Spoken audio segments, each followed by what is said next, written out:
Hey, it's Spence, and it is January the 20th. It's Trump's inauguration. And today is why you're never too old to make music people care about. Now, I know what you're thinking. Music is a young person's game. You have to have youth on your side for anyone to care. But I'm 51, soon to be 52, and I'm here to tell you that that's all wrong. Um, You don't need to be youthful to make it in the music industry. And we'll talk about what that actually means, making it, and talk about why it's never too late and why you're never too old.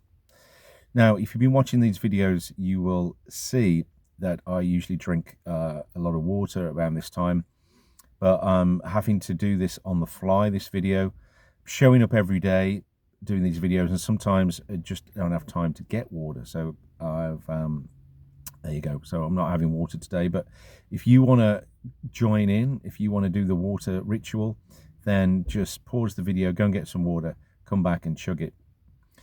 There you go. And tomorrow what I'll do more water tomorrow, make up for it today. Okay, so let's get into it today. It's interesting actually, because this is kind of like a vlog for me. I want to share my life, what I'm doing, what I'm working on, my things that are working, things that aren't working. And things that I've learnt along the way. And like I say, this is, if you're over 40, if you're over 50, this channel is for you, because I'm aiming all this at you, all my experience, all these teachings, all my experiments. I want you to join with me. And if you are over 40 and 50, but hopefully you'll relate. Now, I'll just rewind a little bit. So when I was, let's say, when was I? It must have been about, 2014. So over 10 years ago, I was 40, just gone 40. And maybe it was a midlife crisis, I don't know, but I started busking when I was that age. Now, prior to that, I'd always done music as a hobby.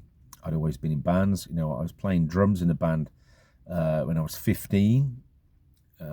I played in a band called Tricky Dicky. It was a covers band, and we headlined a festival called the Lichfield Bower, which is still going on today in the UK. And we were on the back of a flatbed lorry, scorching heat, no canopy, playing cover versions. And I was playing in a band. The average age of the band members, except me, was kind of like 35. You know, so it was a bunch of middle-aged guys and me, a 15-year-old. Sounds a bit sinister, but they trusted me enough to keep time, and I think I did a good job. I was very basic drummer, but I was able to sort of do well enough for us to play a headline slot. So from the age of 15, I've been performing. I've been playing in bands of different types, but it was never about money for me then. It wasn't. I was never trying to make it in terms of that. I did have, we were playing a lot of original stuff as well. And that was always running parallel to the day job, right? So I never really thought about music as a job, as a career, as anything that would lead anywhere other than just having a laugh, getting drunk and playing on stage. Of course, I had dreams that I would be famous and be on the front of Enemy and all this, like every musician does. But none of that really happened for me. However, let's fast forward then to 2014. Again, I've got my guitar. I'm playing open mics and playing my own music. And I started busking, but weirdly, I didn't start busking my own music. Well, actually, the first time I did busk, I was playing my own songs. But then I saw other buskers playing songs that people know, you know, Hotel California and Oasis and all this kind of stuff. I thought, well, if I could learn those songs, maybe I could make some money. And that's what happened. I did learn those songs and I did make some money. And I started down a path of doing a lot of covers gigs. So that's what people were asking for. And there's nothing wrong with that. You know, it's great fun. Being an entertainer is nothing to be, it's not lowly. It's not above or beyond or below an artist. But I think what I'm trying to get at is, all this time I've been doing music, which a lot of it has been paid gigs, a lot of it has been playing other people's songs. I have had paid gigs playing my own stuff, and I've written an album of my own music. I crowdfunded that. I got invited to the Jimmy Lloyd Songwriters Showcase with my own songs, and we co-wrote a song with Jimmy as well, which I played on the show. That was in New York. I got part of that trip paid for by the Performing Rights Society. I applied for a bursary and got it. For some funding and got it.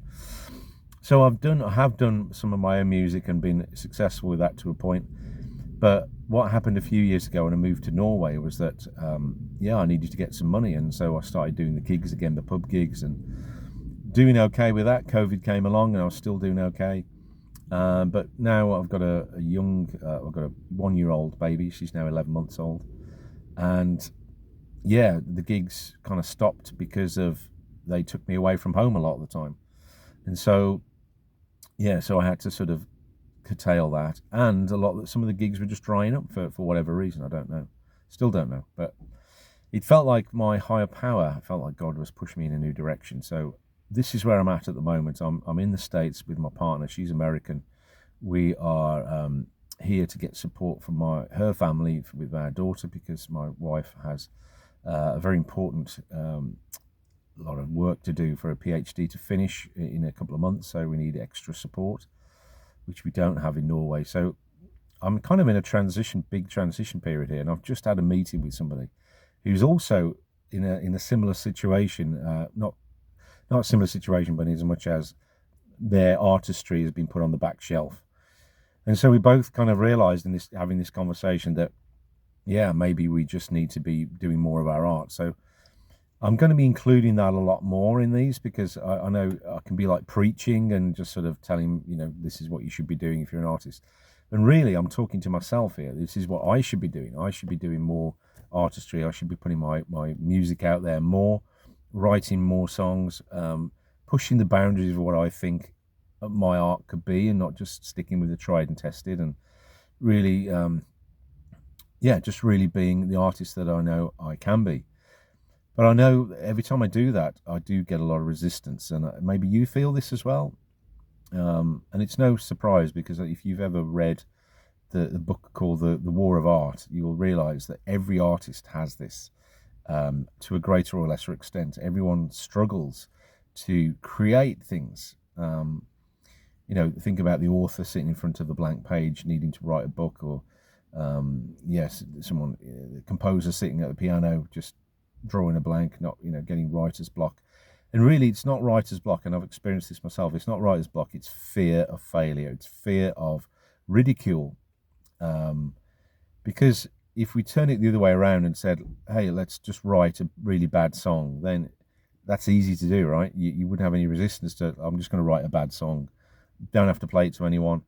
Don't have to be judged on it. I'm just going to write a bad song. Then that's a great way to start writing. If you are watching this and you're like me, and your artistry has been put on the back shelf for a number of reasons, maybe some of them are legitimate, like you've got a family and you're just hard to get the time, but really, in your heart of hearts, and I know in my heart of hearts, that I'm not doing what I'm saying. I'm not doing the artistry that I'm telling you guys to do. I'm shying away from it. I'm afraid, because just because of that feeling of being exposed and it's not being good enough or something like that, being judged. And I know all that is bullshit, because the music I have done in the past, I've played some of my own songs before and made grown men cry, and not because it was so bad, but because it touched emotionally. I know my music connects. I know it's been good enough to be played on radio. I know it's good enough. I know I'm good enough as an artist to create music that people want to listen to.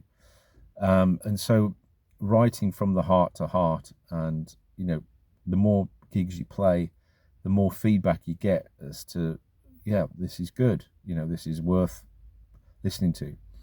And even, if you're just doing stuff online, that's good as well. If you're just doing, Spotify, or you're just recording behind an alias, or maybe you don't want to show your face and you want to do it faceless and just be an anonymous songwriter, that's fine as well. But for me, I do like performing. I enjoy performing.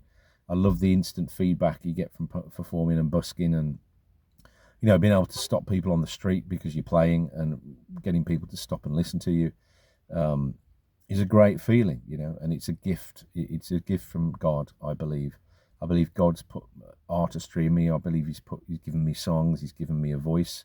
I believe my voice is. I don't think it's an amazing voice, but a lot of people say it's a good voice and it's a nice voice, and they like hearing me sing.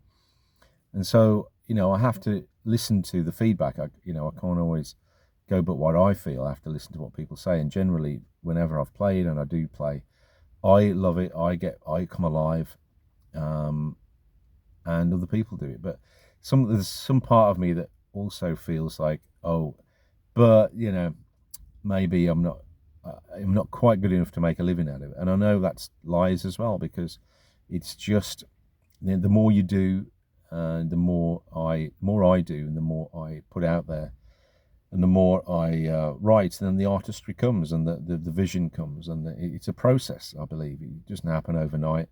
It takes time to find. It takes time to find my voice, and maybe you never find it truly. Maybe you're always changing. Maybe it's always evolving, and I found that to be true. I think the songs I wrote 10 years ago are very different to the ones I write now. So I'm kind of rambling a bit now, but I think the essence of this is it's never too late. I started at 40. I'm 51. I'm 52 now, almost, and still got the fire. Still want to create more than ever now. Especially I'm doing these videos. I really want to share my progress with you, share my music with you guys as well, not just the marketing side, because I think that's what happened before. I was very interested in the music side of it, but didn't have any idea about the marketing side of it. Now I'm probably gone the other way. I'm probably more interested in the music marketing than I am in the artistry, which I think it's time to level that up. I think it's time to balance that up and to bring the artistry back and use myself as a case study. And like here I am as an artist. Let's see let's see what I can do. Let's see what the numbers I can get. Let's see how I can develop as an artist, how I can build a career. And I'll share these things along the way, what I'm doing, how I'm doing it, how it's working, what isn't working. So I think what I'm trying to say is expect more artistry talk and more artistry, to share more artistry in my videos. And I'll put a link actually to a song that I did a number of years ago now with a video, which is I'll say it's my best thing that I've put out for a while, but it's high time I've recorded more stuff. So I'll put that link in down below and see what you think. It'd be great to get your feedback on that, and feel free to put your links down below to your favorite song that you've written. Love to hear it. Anyway, that's enough for me today. And remember, rejection is just correction, ridicule is fuel, and resilience leads to brilliance. I'll see you tomorrow.